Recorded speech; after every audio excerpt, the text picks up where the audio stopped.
Hey guys, welcome back to Door Talk. We're excited to have Lori Greene with us again today. We're going to be doing our part two of the 2021 code updates. Lori, thank you again for being here. I'm glad to be here. And so we're going to be talking about some changes that have solved some common problems within our industry that these code updates have solved. So Lori, what are some of these? Well, there have been quite a few changes in the 2021 codes, but we're just addressing a few of them at a time, couple at a time.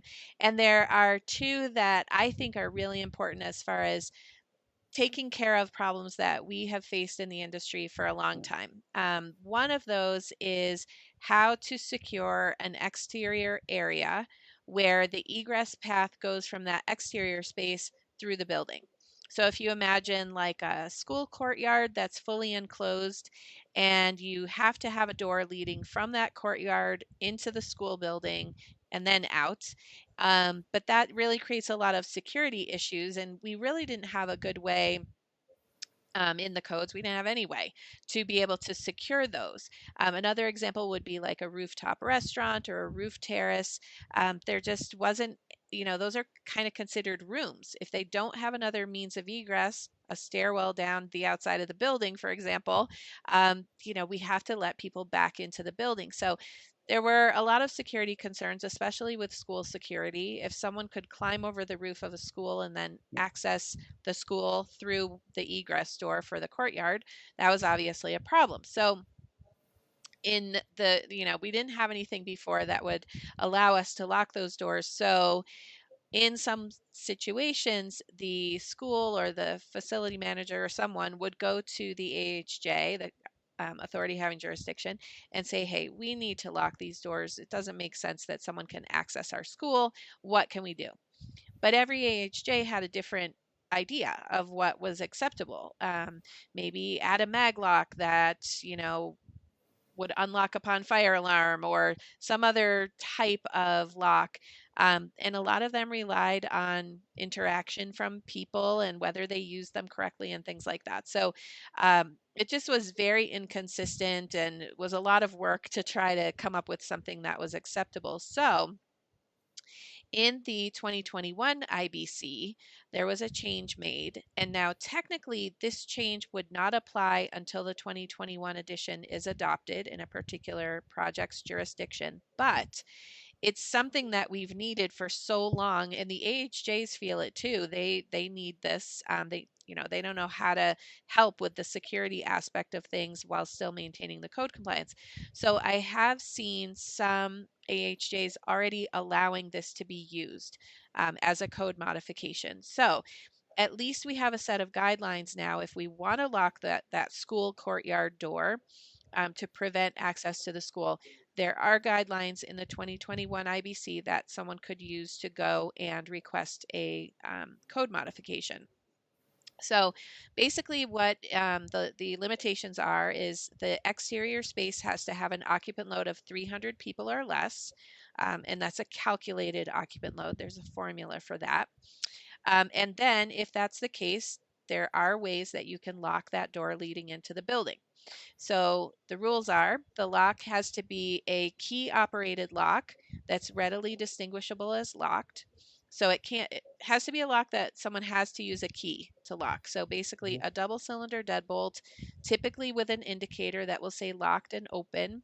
That's the readily distinguishable as locked. Although some code officials do have other ideas about what that means. If they can see the bolt going into the strike, then they consider that readily distinguishable. But generally, it's better to have the indicator deadbolt. The doors have to have signage similar to when you see a double cylinder deadbolt on the main entrance. The signage says this door to remain unlocked when the outdoor area is occupied. And then next to at least one exit access door, there has to be a weatherproof phone or a two-way communication system with signage that explains how to use it. And then you have to have a clear window, side light, or vision light that's at least 5 square feet in area at each of the exit access doors so that theoretically, when someone's locking the door, they can look through and see if anyone's outside in that area. So I think this change is really going to help us just be more consistent and just to have some guidelines to point to when we're trying to decide what to do. And also in our amazing DHI class that you taught us for the 2021 convention in New Orleans, somebody asked a really good question about that I remember, and that was, does that include the side light for the on the glass? Yes. So the his question was what my in my class I was talking about a 5 square foot vision light or vision panel, and he was saying could I use a side light instead? And yes, the answer to that is a side light counts. So, Lori, now there was another code update with extraneous labels on fire door assemblies and NFPA 101 as well. And I think me and you just kind of talked about that a little bit before we started. And so what does that entail? So this was another one where it's a really good problem solver. It's a problem that we've just mostly been experiencing in the last few years. A few years ago, the Joint Commission put out something saying that if you have a label on a fire door assembly in a location where a fire door assembly is not required, that door has to comply with NFPA 80 or the label has to be removed. So you can imagine in healthcare, I mean, the hospital facility managers they went crazy because they were like, okay, we have labeled fire doors everywhere Yeah. that aren't required, either because of a change or because someone took a door out of stock and it had a label on it. But they didn't want to necessarily take the labels off because once you take the label off, you can't put it back on. So the kind of the source of this problem was there's a section in NFPA 101 that says that if there's a life safety feature that's obvious to the public, that life safety feature has to be functional, or if it's not required, it has to be removed. So if you think of like if I'm in a hotel room, let's say, and I can see that there's a sprinkler system, I see sprinkler heads, right? I make the assumption that the hotel is sprinklered. So if a fire broke out, I might stay in my room because I know I'm going to be protected somewhat by that sprinkler system. But if it's not required because it's an older building, there are still some older hotels where they don't require sprinkler systems. Um, I that system might not be functional, and I might be making a decision based on bad information, right? So someone decided that a label on the edge of a fire door was something that would be obvious to the public. And I disagree. I don't think most people, other than you and I, a few others, I notice fire door labels all the time, but the idea that somebody would actually see that label on a fire door and say, I'm going to shelter in place because I know I have 20 minutes of protection. I just don't think that it wasn't the intent of the code. So finally, we've tried some different things to explain that that wasn't the intent of the code, but in the 2021 edition, it says where a door or door frame that is not required to be fire protection rated is equipped with a fire protection listing label, the door and the door frame shall not be required to meet NFPA 80. So what that's saying is if you have a labeled door or frame in a place where that's not required, they can stay, the labels can stay, and the door doesn't have to be inspected. It doesn't have to have a door closer. It doesn't have to have any of those things that would be required by 80. So I think that, there could still be some confusion when someone's doing a fire door inspection. They see a label, they think it's a fire door, which is the reason why I think you need to start with the life safety plans and go to the doors that are fire rated on the plans Yeah. versus just looking around like, oh, there's one, there's one.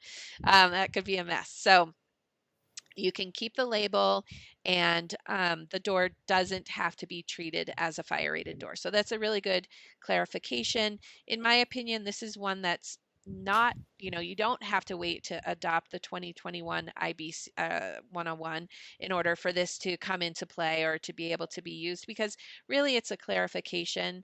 But I do not know how this will be handled in healthcare, whether the Joint Commission will allow this, accept this and allow the labels to remain.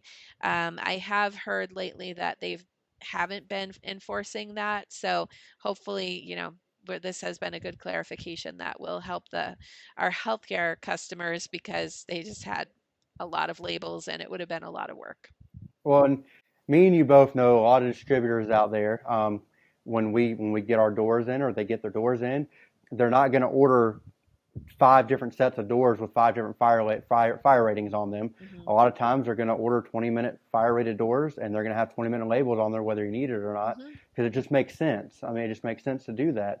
And being able to know that if somebody does put that in one of their buildings, that they don't have to be brought up to that code to meet that requirement is a great thing, because you're right, there's so much confusion out there with that, with especially with fire inspectors when they see that, because a lot of times they don't always go to the life safety drawings to see where they're at.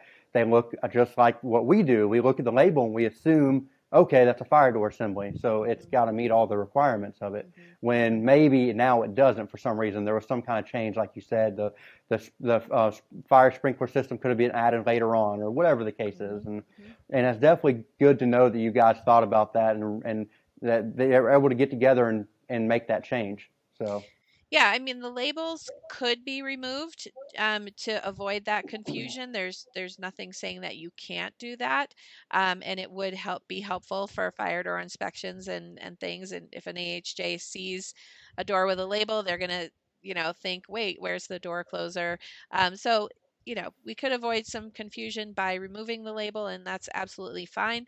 But if the facility does not want to remove the label, that is okay too. Lori, thank you for taking your time to go over these code updates with us. And it's always a great time to be able to talk to you. And I always gain a lot of knowledge. And I know everybody else who's going to be watching this will as well. So thank you again. Of course, anytime. Well, guys, uh, be on the lookout for some new episodes coming up here soon with Door Talk. Go check out our app. And also be on the lookout for some iDig hardware updates that will be coming out that we'll be also sharing on Door Talk as well. So thank you again for watching, and we'll catch you on the next one.